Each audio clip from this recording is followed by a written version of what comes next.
Okay, अब rapid fire round, Chandrashekhar Azad, छोटे छोटे सवाल, छोटे छोटे जवाब। ठीक है, कोशिश करें कि एक शब्द या एक वाक्य में आप जवाब दें। कोशिश करूंगा। ठीक है, पहला सवाल Chandrashekhar Azad, rapid fire round में, कांशीराम का सही उत्तराधिकारी कौन है? चंद्रशेखर आजाद। बहुत बढ़िया। दलितों का सबसे बड़ा नेता इस देश में कौन है? देखो दलित, ये यहाँ कंफ्यूजन है। अब फंस गए। देखो मैं फिर कह रहा हूं ना, अच्छा फिर मैं अरे मोदी इसीलिए रैपिड फायर नहीं नहीं, मोदी जी को क्या मैं उन्हीं की जाति का नेता कहूं क्या? या अमित शाह जी को उन्हीं की जाति का नेता कहूं क्या? अब कब इसको, इस चरित्र को कब बदलने वाले बताओ। मानक भाई मैं समझ गया। ओके, सवाल के जवाब में आपने मुझसे सवाल पूछ लिया। हाँ। ठीक है, डन। दलितों की सबसे हितैषी पार्टी कौन सी है? फिर दलितों की पार्टी, दलितों का ही नेता। नहीं, मैं दलितों का पूछूंगा क्योंकि आप ही खुद कहते हैं दलितों की आवाज कोई नहीं उठाता, मैं उठाऊंगा। दलितों की सबसे हितैषी पार्टी कौन सी है? आजाद समाज पार्टी, सामाजिक संगठन भीम आर्मी। दलितों की सबसे विरोधी पार्टी कौन सी है? भारतीय जनता पार्टी। बहुत बढ़िया। यूपी का बेस्ट सीएम अब तक का किसे मानते हैं? माननीय बहन जी को। मायावती। यस। योगी जी को 10 में से कितने नंबर देंगे सीएम के तौर पर? गोली लगने के बाद, पहले बाद में दोनों बता दीजिए। माइनस में। माइनस। अखिलेश जी को कितने नंबर देंगे सीएम के तौर पर 10 में से? काफी अच्छा काम किया है। नंबर का कोई मतलब नहीं, बड़े नेता काम किया है। मायावती को कितने नंबर? वो भी अच्छे चीफ मिनिस्टर हैं मायावती। अच्छे, मैंने कहा ना, मैं नंबरों से वो नहीं करता हूं। राजनाथ सिंह जी कैसे सीएम थे जब यूपी के सीएम थे? अच्छे थे ना, काफी अच्छे थे। देश का सबसे बहादुर और जुझारू नेता किसे मानते हैं? खुद चंद्रशेखर। बहुत बढ़िया, मुझे पता था आप अपना ही नाम लेंगे। देश से पहले मान्यवर काशीराम साहब। बहुत बढ़िया। उससे पहले डॉक्टर बाबा साहब अम्बेडकर। उससे पहले ज्योतिबा फूले। नहीं, अगर आप उनको मैं उनको नेता के तौर पे नहीं देखता। अच्छा ठीक है। जिन्होंने अपने लिए कुछ नहीं अर्जित किया, ओके, वो तो महान है। सबसे उदार नेता देश का कौन है? उदारवादी, बड़े दिल वाला। मुझसे बड़ा कौन होगा? मैं सबकी मदद करने जाता हूँ। बहुत बढ़िया। कोई बच्चा ही नहीं जिसकी मदद करने जाए। उत्तर प्रदेश वालों की, बिहार वालों की, मध्य प्रदेश, राजस्थान वालों की। मुझसे बड़ा हृदय किसी का होगा? देश का बेस्ट पीएम आप किसे मानते हैं अब तक का? अभी बना नहीं है। बना ही नहीं है। मोदी को कौन हरा सकता है? ये समय बताएगा, व्यक्ति के तौर पे या सरकार के तौर पे। आप जैसे आप जवाब देना चाहें। अगर अच्छा लाइन बन जाएगा तो हार जाएंगे। ओके। इंडिया की भागीदारी हो। इंडिया गठबंधन का पीएम फेस होना चाहिए? यस, होना चाहिए। कौन? अब ये तो उनको तय करना है। मैं उसमें होता तो शायद आपको बताता। और पीएम फेस अगर होगा तो उसके नाम पे निर्णायक लड़ाई, और अच्छे नेता है वहां, जैसे नीतीश कुमार हैं, जैसे शरद पवार हैं, जैसे अरविंद केजरीवाल है, ममता बनर्जी, राहुल गांधी, और खुद अखिलेश यादव है। राहुल गांधी सॉलिड है ना। मैं कह रहा हूँ सब लोग के लिए कह रहा हूँ, सब अच्छे हैं। बस अवसर मिलने की बात है ना कि वो बनने के बाद क्या करता है, सवाल ये है। ओके, बहुत बढ़िया। योगी को यूपी में कौन हरा सकता है? मैं 1 मिनट आपको रोकूं। हाँ बोलिए ना। रैपिड फायर के बीच में। हाँ। ईमानदारी तब चेक होती है जब आपको अवसर मिले और आप बेईमानी ना करें। हाँ। तब ईमानदार। अगर आपको अवसर ना मिले तो तब तक तो आप ईमानदार हैं ना। ये बात भी ठीक तो है। प्राइम मिनिस्टर का तब पता लगेगा, जैसे नीतीश कुमार नहीं बने, हाँ। अरविंद केजरीवाल नहीं बने, स्टालिन नहीं बनी है, हाँ। मान्य बहन जी नहीं बनी है, अखिलेश यादव नहीं बने हैं, तेजस्वी यादव नहीं बने हैं, शरद पवार। जब इनमें से कोई बनेगा और वो फिर उसके काम का आकलन होगा, तब तय हो सकता है। ठीक है, ओके। योगी को यूपी में कौन हरा सकता है? हम लोग हरा देंगे ना 2027 में, आप देख लेना। हम लोग मतलब कौन? कोई एक या गठबंधन? गठबंधन भी हरा देगा, और हम कोशिश कर रहे हैं कि वो बड़ी पॉपुलेशन को तैयार करें। अखिलेश जी हरा सकते हैं क्या? अकेले नहीं। अकेले नहीं। बहुत बढ़िया। आपका पसंदीदा नेता कौन है देश में? मान्यवर कांशीराम। इस देश का सबसे अच्छा भाषण देने वाला नेता कौन सा है, जिसका भाषण आपको पसंद आता हो? सभी अच्छा बोलते हैं। कोई एक दो नाम भी ले सकते हैं, अपना भी ले सकते हैं। नहीं, मैं बहुत अच्छे भाषण नहीं देता हूँ। क्या बात कर रहे हैं आप? मैं बहुत सच्ची बातें बताता हूँ। पर बहुत अच्छा बोलते हैं आप। धन्यवाद। सबसे लोकप्रिय नेता किसे मानते हैं आप देश का? मुझसे ज्यादा लोकप्रिय होगा एमपी एमएलए भी नहीं। देखो पूरे देश में फॉलोइंग है। पर चुनाव तो हार जाते हैं। अच्छा, चुनाव हार जीतना ही लोग। बाबा साहब भी तो कोई चुनाव नहीं जीते। ओके। आप उनको लोकप्रियता उनकी कम मानते हैं क्या? दुनिया में उनको सिंबल ऑफ नॉलेज मिला, तो चुनाव तो नहीं जीते ना, आपको पता है ना। ठीक है, ओके। मैं इसको कंफर्म कर दूं, डॉक्टर अम्बेडकर चुनाव नहीं जीते, लेकिन लोकप्रिय है ना अपने काम की वजह से। बिल्कुल सही है। तो चंद्रशेखर भी आप देखो ना, अभी शुरू हुआ हूं 3 साल में। ठीक है, अब मैं कुछ नाम लूंगा और जो पहला शब्द आपके जहन में आता है आपको वो बोलना है। ठीक है। रावण। हिस्टोरिकल बहुत कुछ है सीखने के लिए उनसे। बहुत बढ़िया। भगवान राम। कुछ चीजों को लेके बहुत कुछ उनके जीवन से भी संकल्प सीखे जा सकते। आप नास्तिक हैं वैसे, आप नहीं मानते ना? मैंने फिर कहा ना, देखिए जैसे मैं और आप अलग अलग धर्म को मान सकते हैं, लेकिन आपकी अच्छाई को तो मैं गिन सकता हूँ ना। ओके। प्रियंका गांधी। बहुत अच्छी नेता और मेरी बड़ी बहन भी। मैंने क्या कहते हैं, दीदी कहते हैं आप उन्हें? दीदी कहता हूँ। दीदी। राहुल गांधी। अच्छे नेता, मैं मिला हूँ, काफी देर मेरी बात हुई है, 1.5-2 घंटे, और मैं गजब का वो देखता हूँ उनके अंदर, लोगों के लिए स्पिरिट कुछ करने के लिए। मायावती। उस तरह से नहीं मिल पाया, मिलने की बहुत तमन्ना है। और उम्मीद करता हूँ कि भविष्य में उनका आशीर्वाद मुझे भी मिले। बुआ कहेंगे नहीं कहेंगे? वो जिस रिश्ते से चाहें, लेकिन वो आशीर्वाद दें तो बहुत अच्छा होगा। जिग्नेश मेवानी। और ये चाहता हूँ वो दीर्घायु हो। मेरे भाई है ना जिग्नेश। जिग्नेश, ओके। कैसे रिश्ते हैं, दोस्ती है? भाई है ना, भाई के बाद कुछ बचता है क्या? ओके। रामदास अठावले। अच्छे नेता है ना। एक समय था पैंथर का बहुत अच्छा काम किया, अभी भी उनके पास कोई जाता ना मदद करते हैं, मैं जानता हूँ ना इस बात को। नरेंद्र मोदी। देखो नरेंद्र मोदी जी से सीखना चाहिए लोगों को, क्या कि नरेंद्र मोदी जी सत्ता में आने के बाद उन्होंने क्या क्या किया और किस तरह वो चीजों का पॉलिटिकल फायदा लेते हैं, ये भी सीखना चाहिए। राजनीतिज्ञ के तौर पर उनसे सीखना चाहिए। एक और खास बात, हाँ, वो कभी जवाब नहीं देते हैं, चाहे वो झूठ बोले सच। उन्होंने कितने फॉल्स उन्होंने स्टेटमेंट दिए, लेकिन कभी उन्होंने जवाब नहीं दिया, ना किसने पूछा, कोई हिम्मत नहीं जुटा पाया ओके। कि उनसे पूछे भाई कि वो रडार कैसे जो है। ओके। अमित शाह। अब अच्छा है ना, पॉलिटिकल एनालिसिस उनका अच्छा है, लेकिन चाणक्य जो कहा जाता है। नहीं, नहीं मैं ये नहीं कह रहा हूँ, मैं ये कह रहा हूँ वो उन्होंने जो एक्सपेरिमेंट किए, स्पेशली जो मुझे मीडिया से पता लगा कि मध्य प्रदेश और राजस्थान में जो एक्सपेरिमेंट किए, उस संगठन के तौर पर उनका अच्छा पकड़ है। यूपी में भी देखिए ना, 325 सीट जब आई थी, अमित शाह को बहुत बड़ा उसका क्रेडिट दिया जाता है। साधन है, अवसर है, पार्टी है इतनी बड़ी, सब कुछ। जिस दिन हम इस हालात में होंगे उस दिन आप फिर चाणक्य की वो करना, आप चाणक्य है या चंद्रगुप्त है। बहुत बढ़िया। योगी आदित्यनाथ। योगी आदित्यनाथ, पहला शब्द क्या जहन में आता है योगी जी जब? डिक्टेटर टाइप उनका वो है। दूसरी बात, जाति के उससे बाहर नहीं निकल पाए, और मैं चाहता हूं, देखिए संत हैं वो। हाँ। और एक परंपरा को, इस बात में मैं कुछ ऐड करना चाहता हूं अगर आप कहें। हाँ। जो डेरा सच्चा सौदा है ना, मैं उसको स्टडी कर रहा था। उनके जो सूफी वो रहे, वो उनका बहुत अच्छी पकड़ थी लोगों में भाईचारा पैदा करने के लिए। दो चीजें उसमें, और एक चीज और ऐड करूंगा मानिक भाई, बहुत इंपॉर्टेंट है, लोग सुनेंगे तो अच्छा लगेगा, लेकिन जब राम रहीम आए ना तो उन्होंने कॉन्सेप्ट बदल दिया।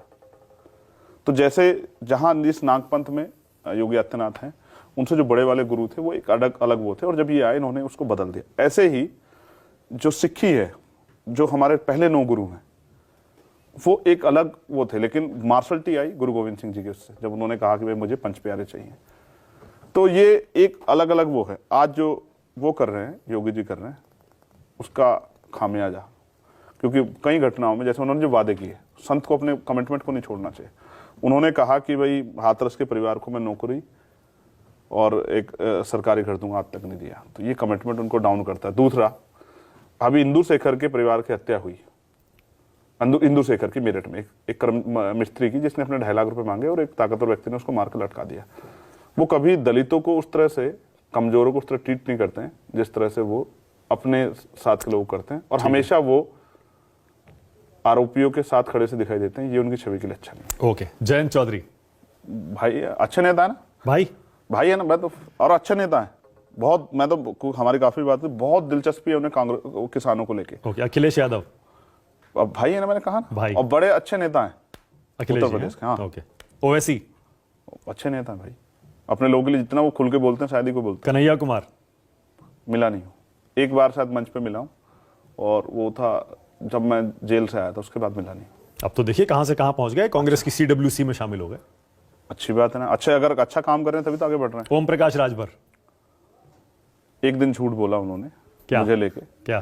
कि भाई हम ये दे रहे थे, वो दे रहे थे, बाकी वो मेरी काफी बात हुई। तो बीजेपी में चले गए राजभर जी। ठीक है ना, वो तो उनकी अपनी राजनीति है, लेकिन मुझे गोली लगने के बाद उनका फोन मेरे पास आया। ओके। पूछा उन्होंने, भाई क्या हाल है, तो अच्छे हैं। संजय निषाद। एक दिन मिले थे मीडिया के कार्यक्रम में, और मुझे उन्होंने कहा कि हम मिलकर काम करें, तो मैंने कहा कि आप जिस जगह वहाँ वो बड़ी खतरनाक है। अनुप्रिया पटेल।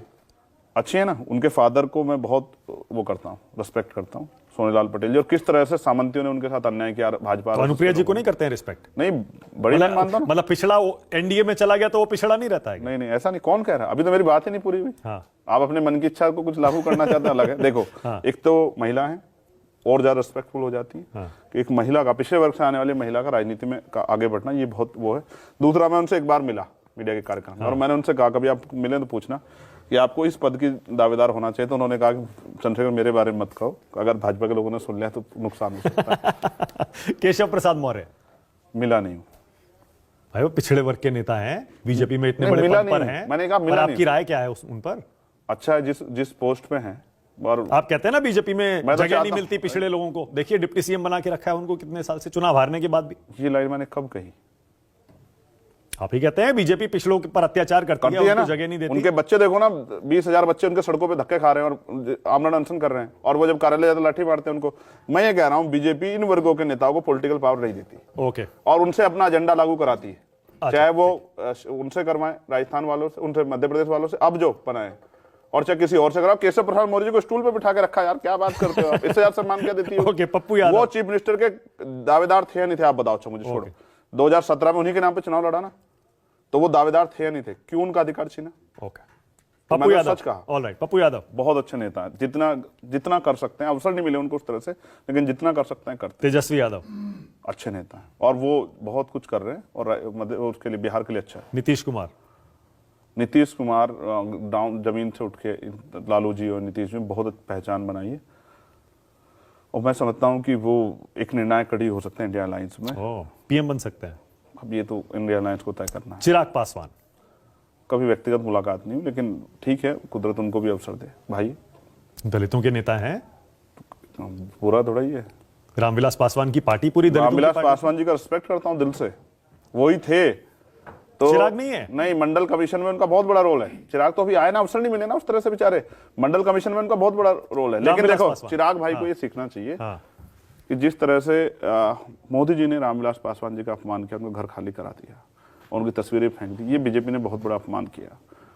और वो अलग बात है कि उनको लगता है कि वो सुधार हो सकता है, तो वो कोशिश कर रहे हैं बीजेपी के साथ। कांशीराम, उनके जैसा सख्त दुनिया में पैदा नहीं हो सकता दोबारा। बाबा साहब, वो मेरे रोल मॉडल है। रामनाथ कोविंद, अगर उनको अवसर मिलता और वो देश में प्राइम मिनिस्टर बनते तो आज भारत की दुनिया में अलग पहचान होती। रामनाथ कोविंद, कभी मिला नहीं, द्रौपदी मुर्मू, मिला नहीं हो। बीजेपी देखिए दलितों को राष्ट्रपति बनाती है। बीजेपी हाँ, एक स्टेटमेंट के बाद शायद जो है, फिर उसके बाद कुछ कह नहीं पाते अपने वर्गों के लिए। एक आप बताओ ना, कुछ एक दलितों के लिए किसी काम पे स्टैंड लिया उन्होंने? आप बताओ ना। किसने? रामनाथ कोविंद जी ने, या आदिवासियों के लिए मणिपुर का इतना बड़ा इश्यू हुआ, बोली क्या कभी? सुना क्या आपने? ओके, ऐसी ही बनाती है ना, इसको क्या कहते हैं, रबड़ स्टैम्प। ओके, वो बहुत गरिमाई पद पे है, मैं ऐसा कहता अच्छा लगता है, लेकिन सीए का आप विरोध करते ही है। अगर सीए में वो डिस्क्रिमिनेशन करते हैं, सभी लोगों को इंक्लूड नहीं करते हैं, तो कोविड कॉन्स्टिट्यूशन के खिलाफ कुछ भी होगा। देखिए, भारतीय संविधान जिस दिन से लागू हुआ उस दिन से जो यहाँ था वो इस देश का नागरिक है। अगर आप आज कोई डिस्क्रिमिनेशन कर दें, जैसे एक्ट है ना, धार्मिक स्थलों पर एक्ट है ना, उसका दुरुपयोग, उसके बाद भी भाजपा के लोग दुरुपयोग कर रहे हैं ना उसका, तो अगर कोई संविधान खिलाफ जाएगा तो मैं इसका विरोध। यूनिफॉर्म सिविल कोड मानते हैं होना चाहिए? अभी किस उस पर करने वाले, कुछ आएगा ना, कुछ उसका रोड मैप आएगा तो उस पर बात करेंगे। पर एक देश एक कानून होना चाहिए, भाजपा कर सकती है क्या? बोलती तो बहुत है। ओके, 370 कश्मीर से हटना सही है? उस तरह से स्टडी नहीं किया। जाति गणना होनी चाहिए जैसे बिहार में हुई है, पूरे देश में होनी चाहिए। जाति जनगणना होनी चाहिए, आर्थिक आंकड़े जारी होने चाहिए, देश को पता लगना चाहिए किस जाति के पास कितने रिसोर्स हैं, किसकी कितनी संख्या है, और जिनकी संख्या कम है और जिन पर रिसोर्स कम है उनकी तरक्की के लिए भी आगे कुछ कदम उठाना चाहिए। और भारतीय जनता पार्टी उसमें सबसे बड़ा रोड़ा है। और ये तो वो देश है जिसमें क्रांतिकारियों ने बहुत दिन जेलें काटी है, और हमने तो यहाँ जो है बहुत सारे ऐतिहासिक रूप से वो पढ़े। जेल का कौन नहीं जेल में रहा है? आज के मुख्यमंत्री जेल में नहीं गया, उत्तर प्रदेश के जो उत्तर प्रदेश मुख्यमंत्री जेल में रहे क्या? आप देश के कई राज्यों में चुनाव लड़कर या फिर अपने पैर पसारने की कोशिश कर चुके हैं कि हमारा आधार भी बने। आप बिहार भी गए थे, पप्पू यादव के साथ आपने वहां चुनाव भी लड़ा था कुछ सीटों पर कामयाबी नहीं मिली। कितने वोट मिले थे वहां पर? हाँ बिल्कुल बताता हूँ। उससे पहले मैं आपको एक चीज और बता दूं। आप जो बार बार कहते ना कि आप दलितों के नेता खुद को नहीं बनाना चाहते, तो जब मैंने मुसलमानों की लड़ाई लड़ी और वो आज मेरे साथ खड़े हैं, तो आप क्यों मुझे दलित नेता साबित करना चाहते हैं? मैं तो, हमारे यहाँ एक आइडियोलॉजिकल हुआ, जैसा पीडे कह रहे हैं ना, बहुजन समाज। ये बहुजन समाज हर हक वंचित समाज की आइडेंटिटी है। दलित, पिछड़े, आदिवासी, मुसलमान, जैन, सिख, बौद्ध, ईसाई, पारसी, जो कमजोर है, ये उनका एक अलायंस है। और ये काशीराम साहब बहुत दिन पहले बना के चले गए, मैं उसी को फॉलो कर रहा हूँ। ठीक है। और अगर न्याय के लिए लड़ने के लिए अगर ऊंची जाति है जो इस देश की, अगर उनके साथ भी कोई अन्याय हो तो उनको भी अगर जरूरत पड़ेगी, तो क्योंकि जब बहन बेटी के सम्मान की बात आती है तो कभी मैं जाति नहीं देखता हूँ, ना धर्म देखता हूँ। ये भी नहीं देखता कि सामने वाला कितना ताकतवर है, उससे उसको वो क्या नुकसान पहुंचा, इसकी परवाह भी नहीं करता हूँ। ना जान की परवाह करता हूँ, ना जेल की, ना मुकदमे की। तो खूब जाके जब दम से लड़ता हूँ, जितनी हिम्मत होती है। तो बिहार में क्या हुआ था जब गए थे आप? बिहार हम जब चुनाव लड़े तो हमारी जो दूसरा एक अलायंस था उनसे बात हुई, और अंत समय पे किसी कारण से वो अलायंस फाइनल नहीं हो पाया। तो हमारी पार्टी के नेताओं ने हमसे कहा, क्योंकि हमारे यहाँ ऐसा नहीं कि ऊपर से चीजें थोपी जाती है, उन्होंने कहा कि देखो अब क्योंकि समय कम रह गया तो हमें किसी ना किसी अलायंस में जाना पड़ेगा। तो जो तीसरा मोर्चा वहां बना पप्पू यादव ने, तो हम उस मोर्चे में गए और हम लोगों ने मिलकर चुनाव लड़ा और हमें, अगर आपको जानकारी हो, सीटों के हिसाब से 3.5% करीब वोट हमें मिला वहां, गठबंधन को, हमारी पार्टी को, आपकी पार्टी को। कितनी सीटें लड़े थे? 9,000, शायद हम 28-30 सीटें लड़े थे। कहीं 9,000, कहीं 11,000, कहीं 13,000 वोट हमें मिला, कहीं कम वोट भी मिला। तो जहां जिसकी जितनी मेहनत तैयारी थी वहां उस तरह का वोट मिला। और क्योंकि सब जगह नहीं जा पा सकते चुनाव में, जैसे अब साधनों की बात है, अब मोदी जी पे बहुत सारे साधन है, आज यहाँ हैं, थोड़ी देर में दूसरी जगह चले जाएंगे, सारी तैयारी भी उनकी है, सरकार भी उनकी। अब ऐसा थोड़ा ही है कि चंद्रशेखर को कहेंगे भाई चंद्रशेखर आपकी छोटी पार्टी, नई पार्टी है, तो आप एक काम करो, आप 1 महीना और फालतू प्रचार कर लो, आपका रिजल्ट बाद में घोषित कर देंगे, ऐसा थोड़ा ही होगा।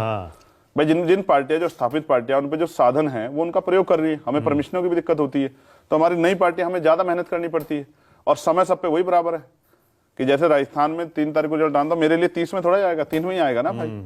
तो मुझे भी उसी सीमित समय में अपने छोटे साधनों से ज्यादा काम करना है। ठीक है।